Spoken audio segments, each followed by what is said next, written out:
Peter Brewer, the senior mission chief for Sri Lanka, told at a briefing that the International Monetary Fund will enable an immediate disbursement equivalent to about $333 million for Sri Lanka under the Emergency Fund Facility program. He said that Sri Lanka will be the first country to undergo a governance diagnostic exercise by the IMF.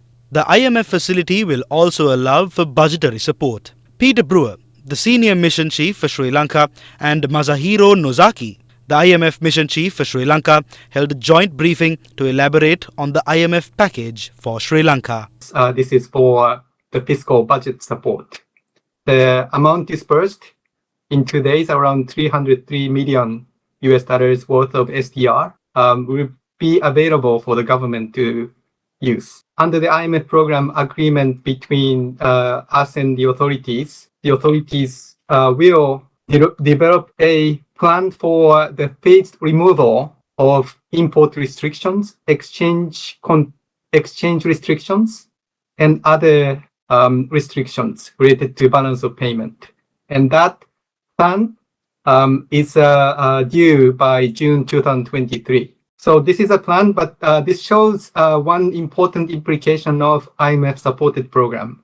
It allows the country to gradually normalize its balance of payment so that these restrictions can be relaxed gradually over time. And then over time, under the program, Sri Lanka will rebuild its international reserves, so that will also help normalization of balance of payment transactions. So that leads to resolution of balance of payment problems. The authorities commit to implement flexible exchange rate, meaning that it will allow market to determine the exchange rate with the intervention restricted to adverse market conditions. And another important feature of the program is that the central bank commit to purchase foreign exchange US dollars amount of $1.4 billion in 2023.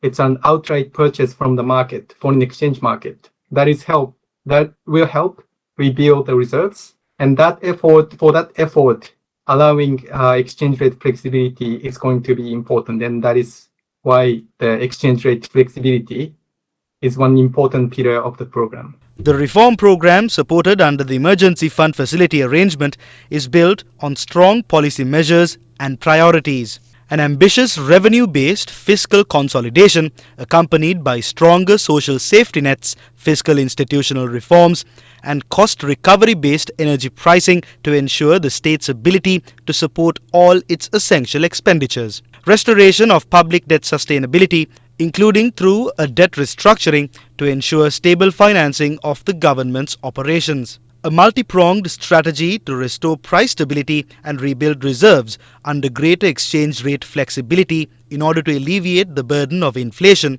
particularly on the poor, to foster an environment of investment and growth, and to ensure Sri Lanka's ability to purchase essential goods from abroad. Policies to safeguard financial sector stability to ensure that the financial sector can play its key role in supporting economic growth. Structural reforms to address corruption vulnerabilities and enhance growth. We emphasize the importance of anti-corruption and governance reforms as a central pillar of the EFF-supported program. They're indispensable to ensure the hard-won gains from the reforms benefit the Sri Lankan people. Have committed to fundamentally improve public financial management and strengthen the anti-corruption legal framework in line with the United Nations Convention Against Corruption. Sri Lanka will be the first country in Asia to undergo a governance diagnostic exercise by the IMF. We very much look forward to further engagement and collaboration with stakeholders and civil society organizations in this critical reform area. Sri Lankan government commits to introduce anti-corruption legislation in line with UN Convention Against Corruption, and that includes both asset declaration and asset recovery. In the near term, the anti-corruption law and asset recovery part takes a little bit more time, and then that is going to be addressed by March 2024. On top of that, the governance diagnostic will further recommend the specific reform in the anti-corruption area. The International Monetary Fund approved the package for Sri Lanka on a target-based program. The debt stock of Sri Lanka should reach 95% of GDP by 2032. That's the first one. The second one is to have gross financing needs below 13% of GDP between 2027 and 2032 on average. And the third target is to have the central government's annual debt service in foreign currency below 4.5% of GDP in every year between 2027 and 2032, and that's down from more than 9% of GDP in 2022. So Sri Lanka, with the aid of their legal and financial advisors, now needs to present a debt restructuring strategy, and it has committed to do that by the end of April. This strategy it would use to approach its creditors to negotiate restructuring consistent with these targets. Reaching these targets would mean that we would consider the debt sustainable. The IMF statement that was released early this morning speaks about a social security net for the poor and vulnerable. My question to you is, the social security net, are you referring to any budgetary allocations to the IMF disbursement that is coming in? If so, which tranche would it be?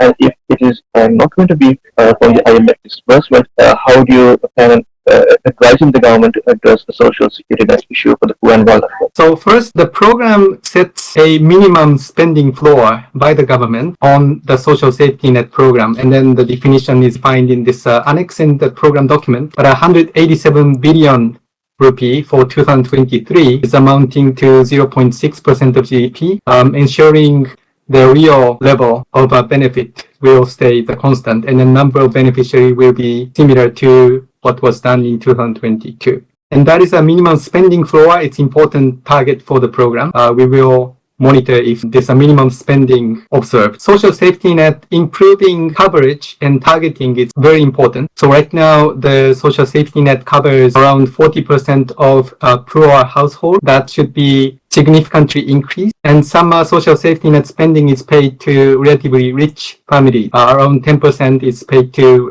rich segment of the Sri Lankan society. So that should be corrected. This reform will be done throughout 2023. Important milestone is mid of this year, approval of the welfare benefit payment scheme that is detailed in our structural benchmark table 2 of MEFP. The IMF's disbursement is not tied to specific spending. That is a difference perhaps from other program or project loans from other international creditors or lenders. In the case of IMF, this amount is used by the government, and then it doesn't attach to specific spending. The IMF also responded to questions on protests against taxes. The efforts to increase tax revenue should be pursued in a growth-friendly manner while protecting the poor and the most vulnerable. And it is important that those who can afford it make commensurate contributions to the financing of necessary government expenditures. The tax package the authorities have introduced include the new tax rate schedule, including the new tax rate schedule for personal income tax, helps to meet these objectives. And the tax rates proposed under the authorities program are also in line with similar countries who are contributing to Sri Lanka's support package through the IMF. So it's important to remember that there are many countries out there who have income levels that's comparable or maybe less than Sri Lanka, with much higher income tax rates, and so they are looking to Sri Lanka to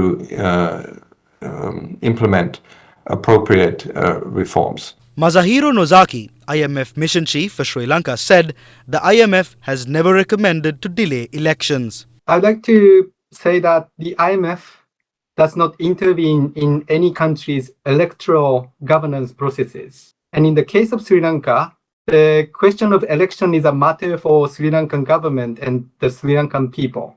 And there has been some speculation about our engagement and influence on elections, but I'd like to clarify that we, IMF, we have never recommended postponing local elections in Sri Lanka. We have never recommended postponing local elections.